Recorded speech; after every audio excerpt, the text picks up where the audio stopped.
21st Precinct, Sergeant Waters. Oh, where's this? Yeah? Yeah? Well, do you need an ambulance there? Well, which car is involved and who's hurt?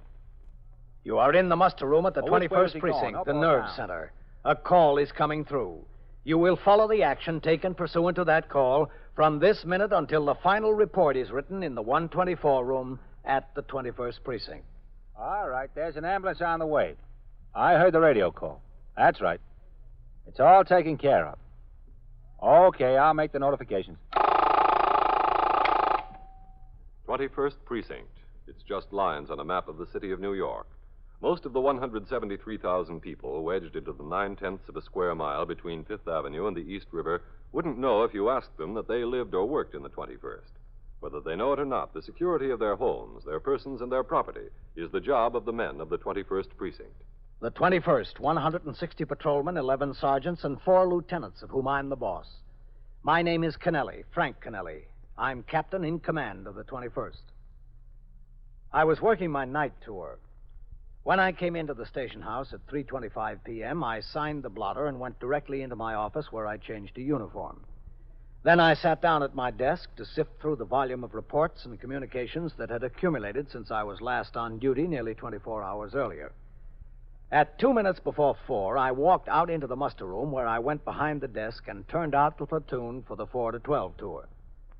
After the 63 men who would patrol the streets of the precinct on foot and in sector cars marched out the front door of the station house to take over their posts, I returned to my office for a conference with the precinct youth patrolman in regard to the problems he would face with the reopening of the schools a couple of weeks hence. He outlined his program for the fall, and I gave my approval to his plans. At 5:30 p.m., I went on patrol of the precinct in sector car number 2 with patrolman Paul Egan as operator and myself as recorder. During the course of this patrol, I had occasion to make a stop at a movie house on Lexington Avenue in regard to several complaints we had received. I found the manager in the back of the theater and spoke to him there while the newsreel was playing on the screen. Captain, believe me, I don't want rowdies in here. I wish they wouldn't show up. Well, they're certainly beginning to scare your regular patrons away. You're telling me. Here's the part of the newsreel I was telling you about. A flat look from Paris.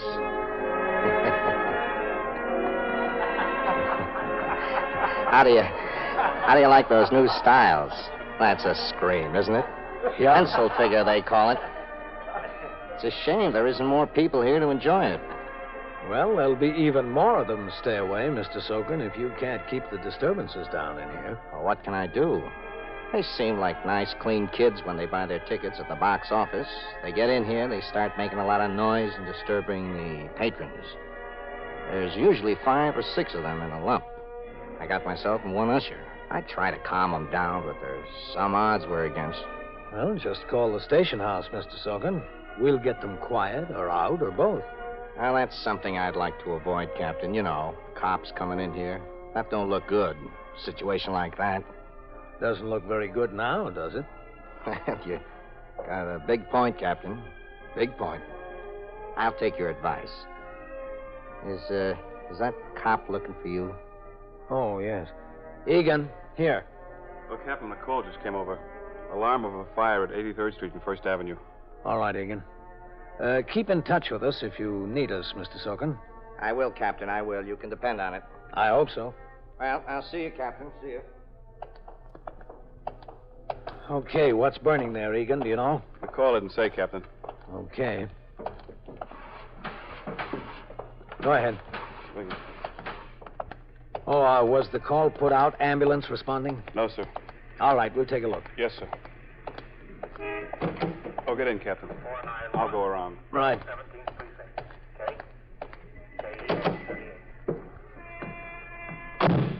I hope it's not a dwelling there. Well, if it's bad, they'll hit the second alarm. Okay, go ahead. You're clear.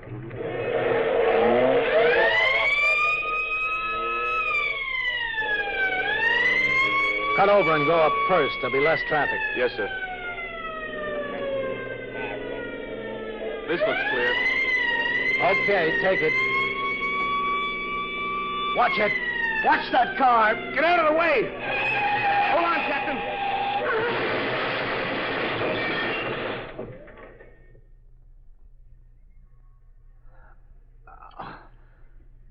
Oh. Ah, 491.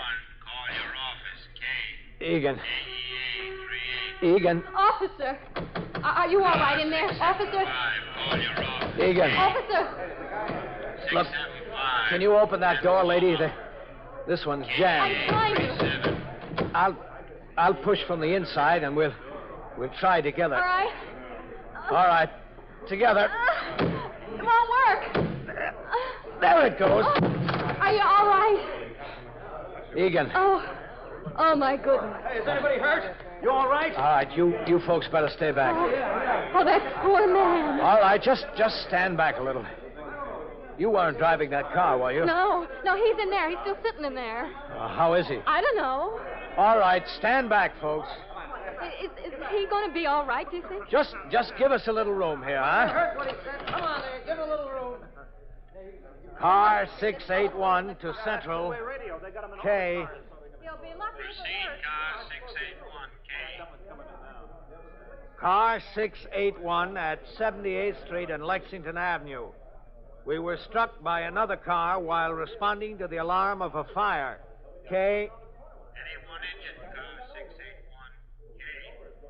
The operator was injured and possibly the driver of the other car. K. 10-4. 628. AEA 394. Are you all right? You don't look so good. Oh, I'll be all right. You want to get out? 526. Yeah, I'll get out. Just a second. Egan. Look, will one of you people grab hold of my hand? I've got to climb over it. Some of you men, help him. Don't stand there. Okay, lady. Come on, sir. I got you. Come on. Easy. Easy now. Are you all right? Yeah, I'm okay. But you're sure now. I'm all right. Egan. Oh, my goodness. Can I do something for him? What can I do? Well, the ambulance will be here right away. You better just let him stay there. Such a nice-looking young man. If he comes around, will you let me know? I want to talk to the driver of the other car. Yeah. But you're sure you're all right now? You don't look so good. Yes, I'm all right.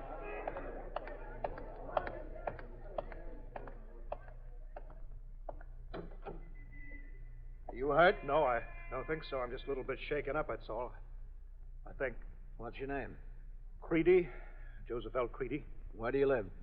33 West 79th Street. You're supposed to pull over when you hear a siren. What? You're supposed to pull over and stop when you hear a siren. I didn't hear it. I'm sorry. Well, you were right on top of it. I didn't hear it. Didn't you see the police car making the turn? Yes, I saw it, but it was too late. I tried to stop. It was just too late. Is the other policeman hurt? It looks like he's hurt, yes. Oh, that's too bad. That's very bad. There's an ambulance on the way. Were you heading home? Yes, about 11 years. I asked you if you were heading home. Oh, I'm sorry. I misunderstood you. I thought you asked it. I've been driving long. No, I was going to pick up a friend of mine. We were going out to dinner. Oh. She lives on East 66th Street. Have you had anything to drink, Mr. Creedy? Oh, no, I haven't had a thing to drink. Nothing. I don't drink much. All right, you stay right here. What'd you say, sir? I said you stay right here. Stay in your car. Yes, all right. I hope he's not hurt bad. So do I. Well, there's some more policemen. Yes, I know. I'm sorry. I'm really awfully sorry. All right. You just sit here. Yes, I will. Captain, are you all right? Yes, Mercado, I think so. The ambulance is on the way. Egan is hurt. Sergeant, did you take a look at Egan? Okay. I think he's hurt pretty bad. Must have hit up against the wheel. What happened, sir? Well, we were responding to the alarm of a fire, siren open. Egan was making a turn into this street. This fellow didn't stop. He hit us broadside and knocked us against the light pole. Are you sure you're all right? Yeah. I got a little bump on the head, but I don't think it's anything. Well, what is he, drunk or something? Well, he claims he hasn't had a thing to drink. He was on his way to pick up a friend. Claims he didn't hear the siren. His car's a mess. He's not hurt, is he? No. Are you sure you're all right, Captain? I'm okay. Let's go over there. Yes, sir. Boy, it'll be a long time before this car's back in service. All right, come on. Let's through there, will you? Let's through. Let's move. There's nothing to see here. Give him a little air, huh? Did he come around, Sergeant? No, sir, he didn't. All right, move along. Are you all right? Yeah, I think so. Mercado, would you reach in there and get my cap for me? Yes, sir. Egan. Here you are, Captain. Thanks. Ricardo, get those people back on the sidewalk. Yes, sir. All right, folks, come on, let's go. Let's get back. Let's give the man a little air. He just rammed into us. If he didn't hear us, he should have seen us. Egan's not breathing very heavy, No. but he's breathing. Would you go to the call box there, Sergeant? Yes, sir. Ring the desk officer and tell him what we've got. Yes, sir. Right away, Captain. Mercado, Yes, sir. get ready to give him a hand. Right, sir. Hey, do you think he's going to be all right? Yes, I hope so. So do I. But he doesn't look very good to me. Not very good at all. Now, look, you better stand back up on the sidewalk, lady. I'm sorry. I didn't realize. Yeah, just stand up. All right. Come on now, let's have a little room in there. Little room. All right, open up right there, huh? Oh, hello, Captain. Hello, Doctor. Well, let's have a look at him. Yeah. What's it look like, Doctor? It's hard to tell a thing here. All right, let's put him on. You want me to get him on his feet? Let's take him out head first, all right? Or however you want it. You grab his feet as he comes out. Yes, sir. Okay, I'll do that. All right, officer. Easy with him now, easy. I've got him. Easy now. Up.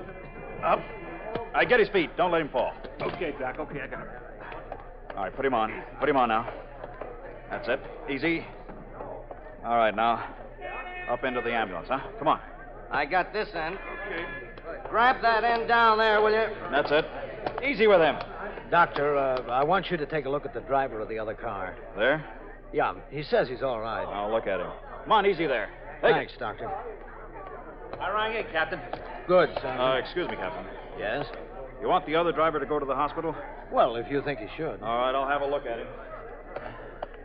What do you say about Egan? He can't tell a thing yet. Oh?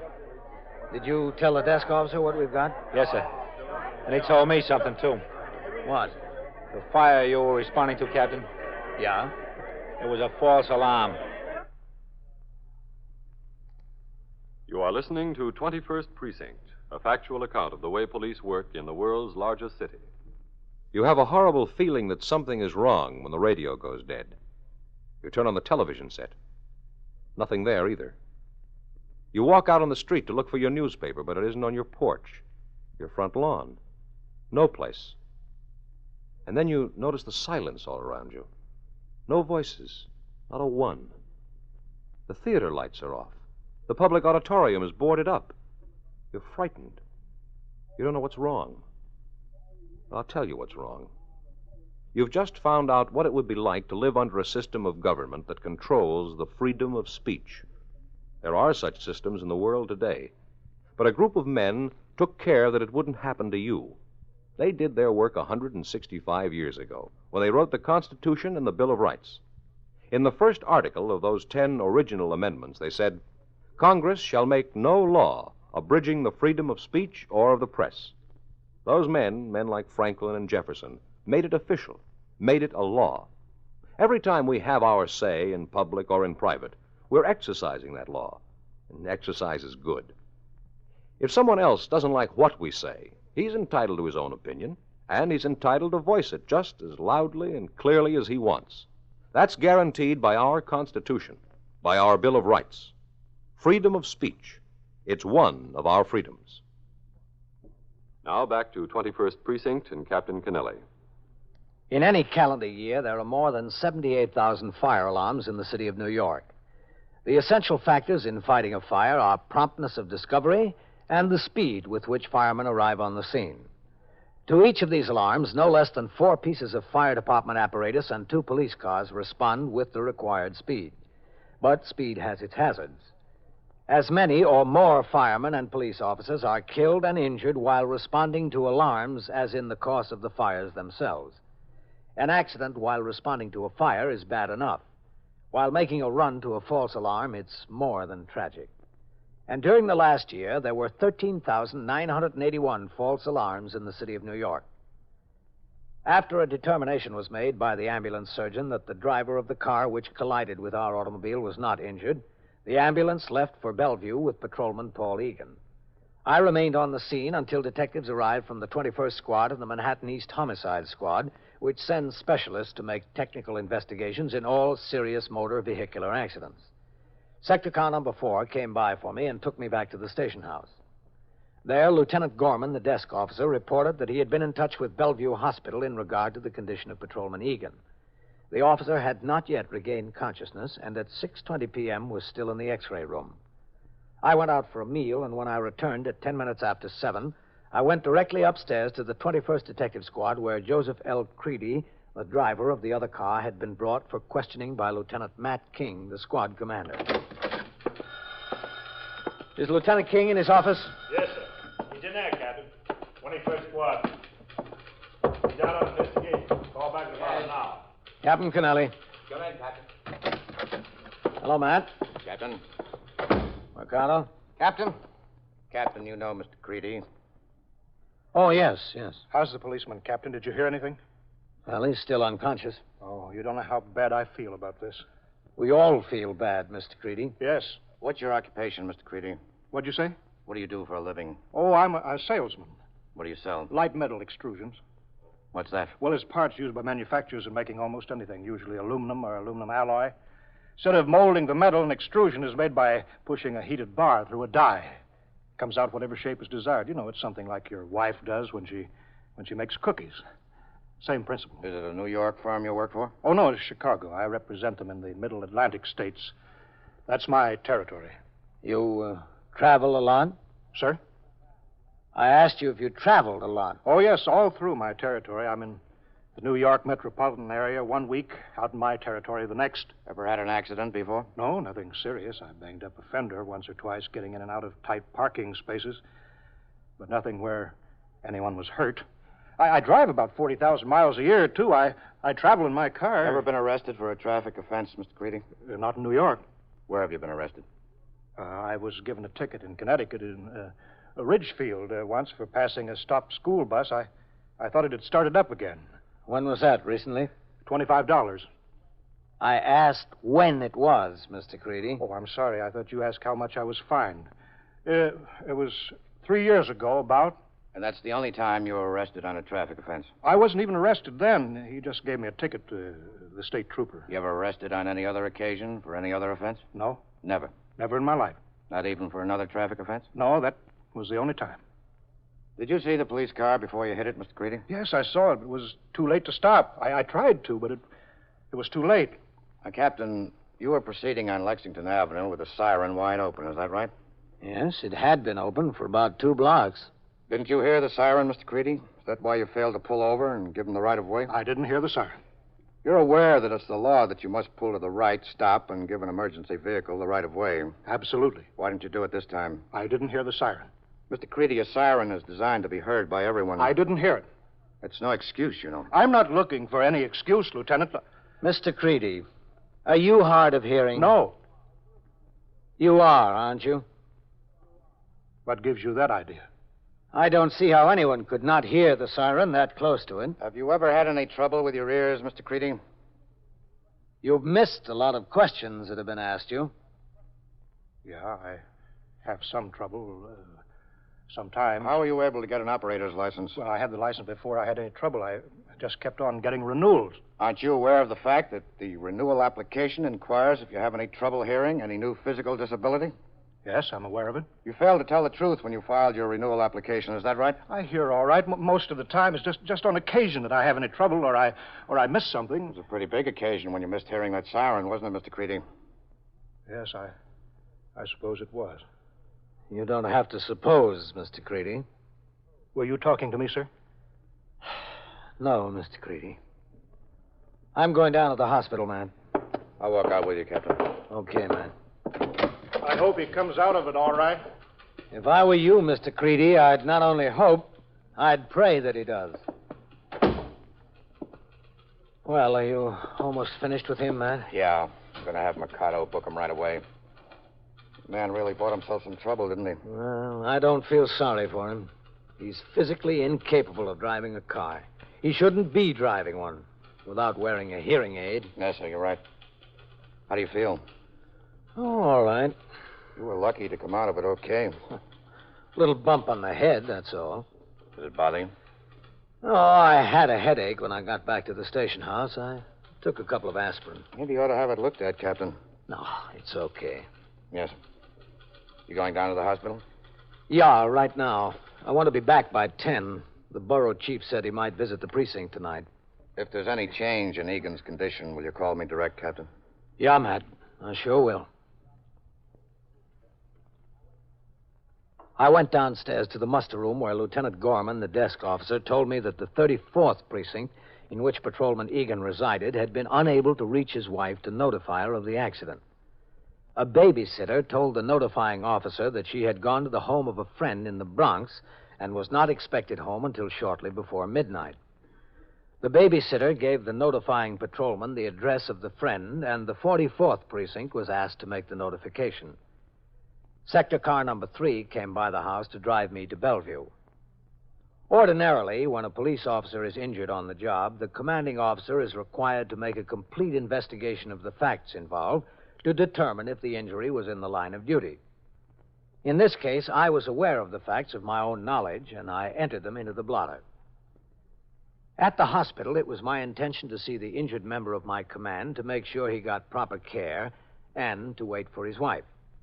Patrolman Meister drove the RMP car into the hospital grounds at 30th Street and Franklin D. Roosevelt Drive.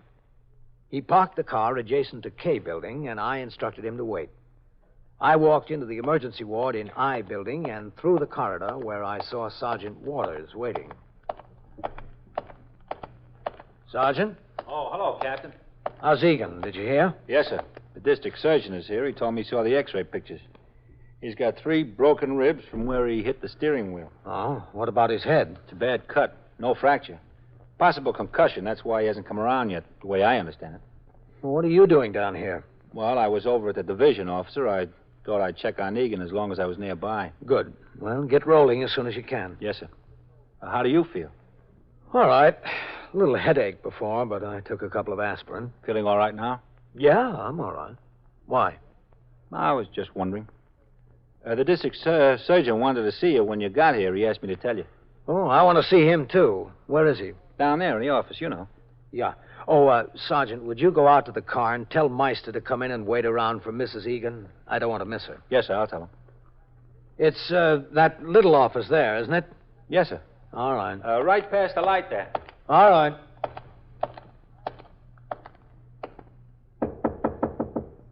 Yes? Captain Kennelly. Come in. Hello, Doctor. Oh, Captain. How's Egan doing? He'll be all right, I think. He's beginning to stir around some. That's good. 3 fractured ribs. The head injury is a possible concussion, but I think he'll be okay. Sit down. Well, I don't want to miss Egan's wife, Doctor. You won't miss her. Sit down. Well, all right. How do you feel? All right. Pretty good. Which? All right or pretty good? All right. Mm-hmm. Well, let's see that bump on your head. Oh, it's nothing. No, then it won't hurt to look, will it? Watch it. Oh. Tender, huh? Yeah, a little bit. Mm-hmm. Hmm. Well, it's not bad. No. Wait a minute. What's that for? Nothing. I just want to shine this flashlight in your eye. Look over my right shoulder. And keep looking there even after I take the light away, okay? Why? Captain, do I tell you how to catch a thief? Okay. Uh-huh. Yeah. What's the matter? Nothing. Now, let's try the other eye. What are you looking for? Just look over my left shoulder. All right. Go ahead. Mm-hmm. Okay. Stand up. Well, what's the idea? Well, we've got to wait anyway, don't we? Come on, stand up, Captain. All right. All right, put both hands out in front of you, palms down. That's it. Now spread your fingers. Turn your hands over. Palms up. That's it.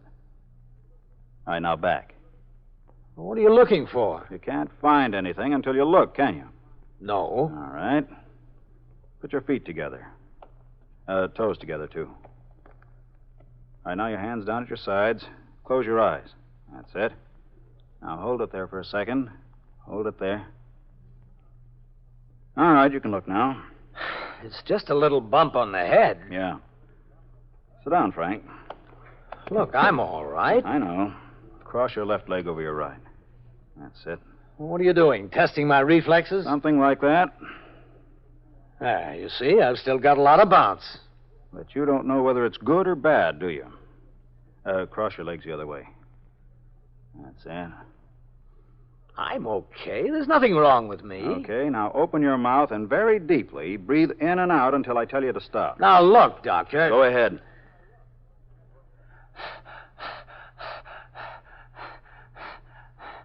Okay.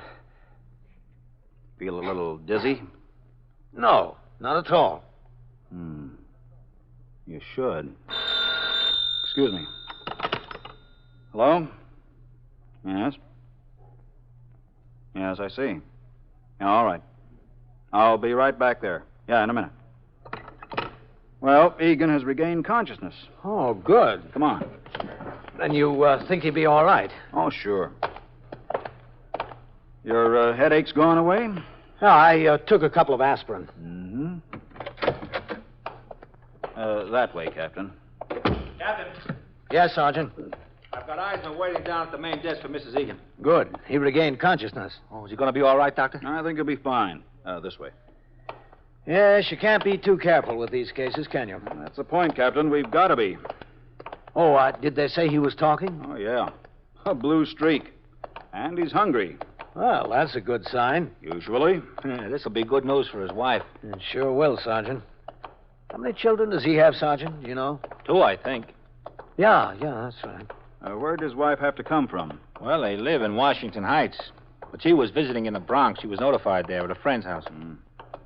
It can be an awfully long trip downtown when you hear your husband's been hurt. Yes, it sure can. Oh, Doctor, Yeah? don't they have Egan down there, down that corridor? Yes, but I'm not going there yet. I want to get some x-rays of that thing the captain carries around on his shoulders. Well, I'm all right. What are you talking about? I'm a skeptic, Captain. Sergeant, notify the desk officer that the captain is temporarily out of service. 21st Precinct, Sergeant Waters. Wait a minute, just a second. Burglars where? Yeah? Yeah? Well, what is that, an apartment house? Well, did you see them? What? Yeah, all right. Well, don't worry about that. We'll take care of it. No, you stay right there. 21st Precinct, a factual account of send the the way the officer police over. work in the world's largest city, is presented with the official cooperation of the Patrolmen's Benevolent Association, an organization of more than 20,000 members of the Police Department, City of New York. Everett Sloan in the role of Captain Kennelly, Ken Lynch as Lieutenant King. Featured in tonight's cast were Anne-Marie Geyer, Harold Stone, Louis Nye, Frank Marth, and Ralph Camargo. Written by Stanley Niss and directed by Howard G. Barnes. Produced for CBS Radio by John Ives. Art Hanna speaking. This is the United States Armed Forces Radio and Television Service.